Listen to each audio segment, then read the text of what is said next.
Marilyn Monroe, one of the most photographed women in history. We all recognize her instantly. But today, I don't want to draw the Hollywood legend. I want to draw the woman behind the smile. This photograph captures something different. The dramatic light hides almost half of her face, and instead of glamour, we see strength, vulnerability, and quiet reflection. As I draw, I will share some of the techniques that helps me create realistic portraits in charcoal, along with stories from Marilyn Monroe's life. So let's begin. There is a beautiful range of light and shadow pattern all throughout, so I thought the best way to start this drawing would be by tinting the paper pretty dark. And for that I am using powdered charcoal, a very generous amount. I spray it around with a brush, trying to create an interesting pattern. And after I have the paper tinted to a pretty dark mid value, then I started marking my territory with my 1/2 inch piece of soft nitron charcoal, and I'm just basically mapping up the head where it's going to be and the darks. I drew pretty large grid marks on the paper. I don't need to do a lot of grid marks, but you can definitely do as many as you need. So you can do that in Photoshop and print it like that, or you can just do it manually in your photograph.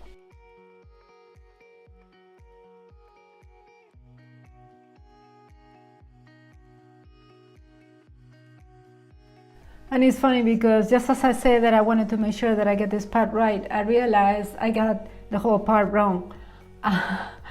It's very easy to make a mistake like this, and you can usually figure it out by looking at your drawing. And I'm looking at my drawing and the face automatically is looking too pinchy, it's not looking right.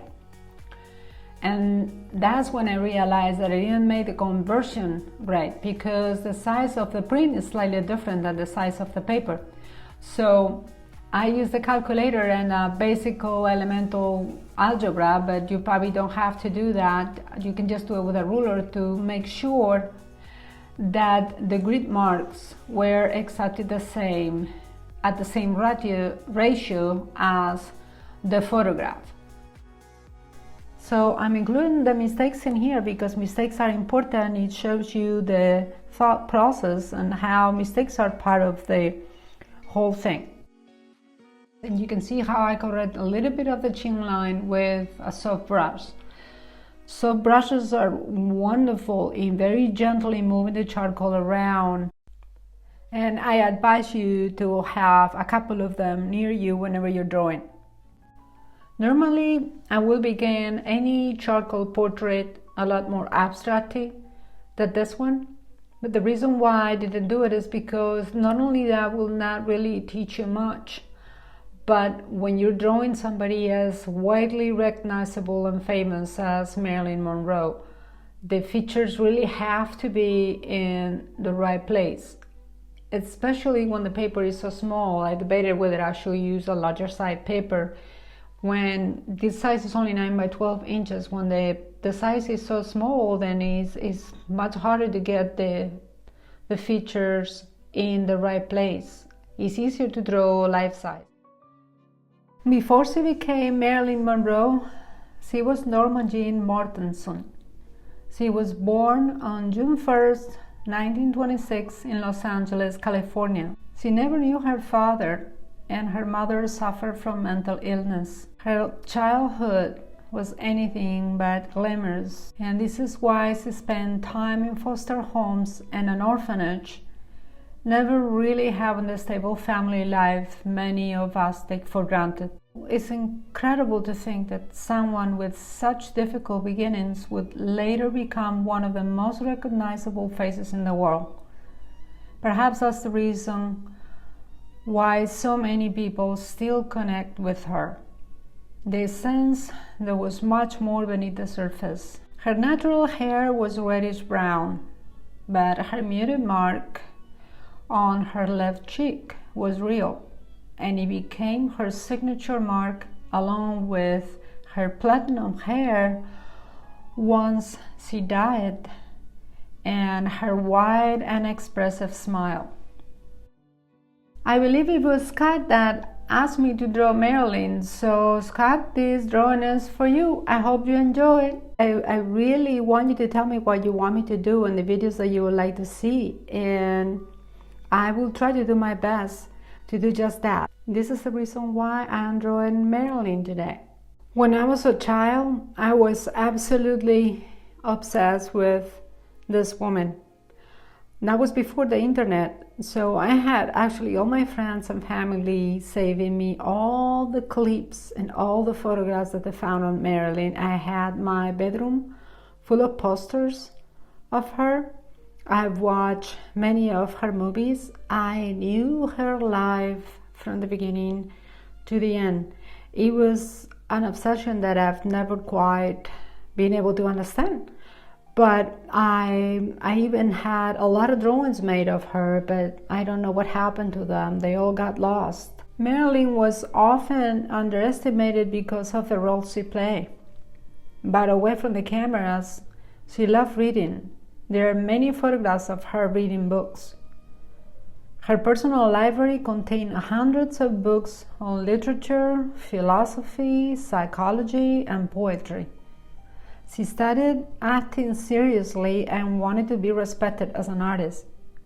It's a reminder that public images rarely tell the whole story.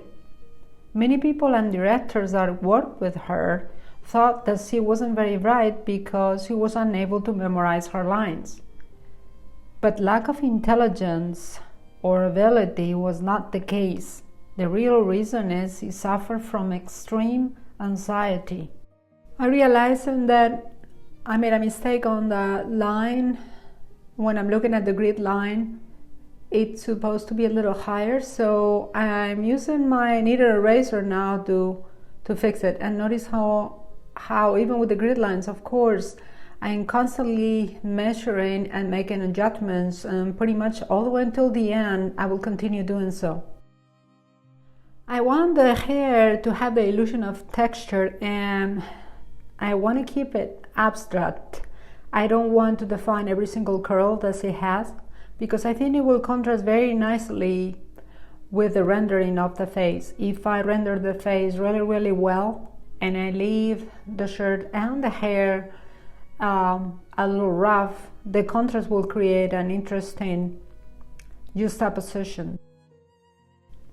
I'm correcting the chin line now with a Mono 0 eraser, and this is single-handedly my most favorite tool because I can work with it with absolute precision. I continue to sharpen the pencil in the sandpaper that I have hung and continue refining the features with the charcoal pencil I have called Elite Grande. Refine the top of the lips with a Mono 0 pencil eraser, and doing the same thing to the cheek area. Now I feel that I no longer need the grid lines, so I'm going to gently erase them with the soft brush. I define the eyebrow a lot better now with the pencil, and I take great care at this stage because her eyebrows are one of her signature features. She has them plugged in a really expressive angular shape at the top, and if I don't get that right, it will not be Marilyn. I finished erasing all of the grid marks that remain. Leave the lights now with the kneaded eraser. I clean the cheek area with the cotton rag and continue refining the rest of the features. One of the things that I admire most about Marilyn is that she reinvented herself. She wasn't simply discovered, she worked relentlessly. She changed her hair, she refined her voice, she studied movement, she learned how to perform in front of the camera, overcoming her extreme anxiety and stage fright. The woman the world remembers was in many ways something she consciously created. Reinvention is something artists understand very well. Every drawing teaches us to become a slightly better version of ourselves so we can shine a little bit brighter.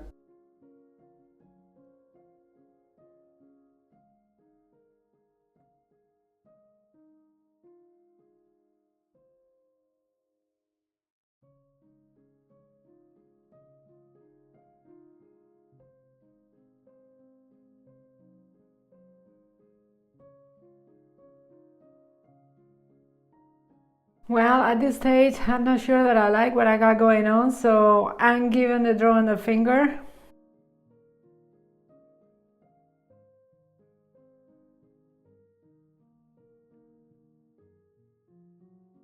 I continue lifting lights with a kneaded eraser and monocero eraser pencil.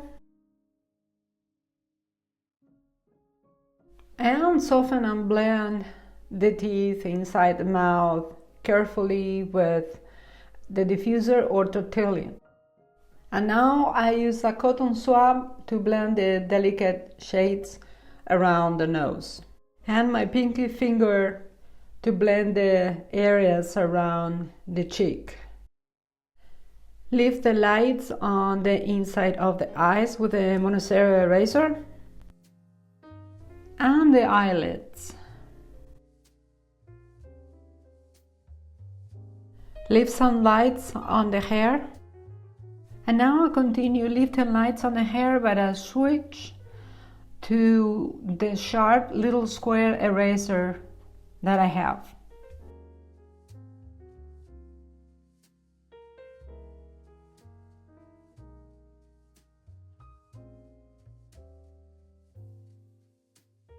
And now one of my favorite parts, which is suggesting the necklace. It's important to not try to draw every little pearl as it is in the photograph, because it will really distract from the drawing and her face. And this is one of those drawings that I really wanted to look a little bit like a sketch. So if I get too carried away with drawing every single little pearl, it will defeat the purpose.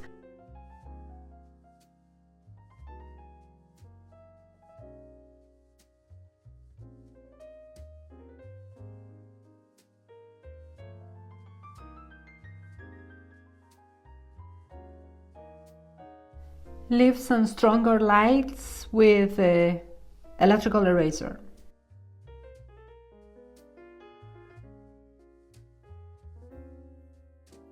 Do the same on the lips.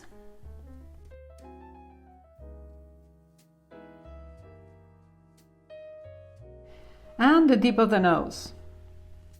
And now I'm placing the iconic beauty mark with the sharpest charcoal pencil that I have.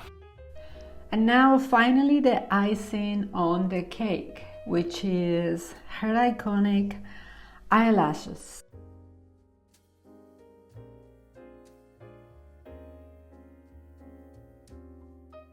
I'm lifting the light on the bottom of her eye, and this is very important because she has that languid look that is very characteristic of her, so I need to take my time to get this right. I'm getting the shape of the eyelid correct with a sharper pencil. Add a little twinkle to the earrings.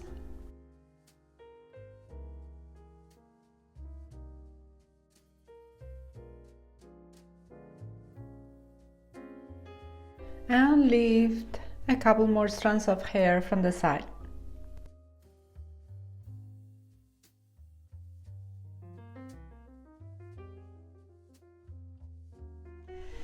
If you enjoyed this video, please give it a like and subscribe. It will help me tremendously. It's completely free and it will take you 1 second. And thank you so much for watching. Adding a gentle shadow on the light side of her cheek with the tortillon.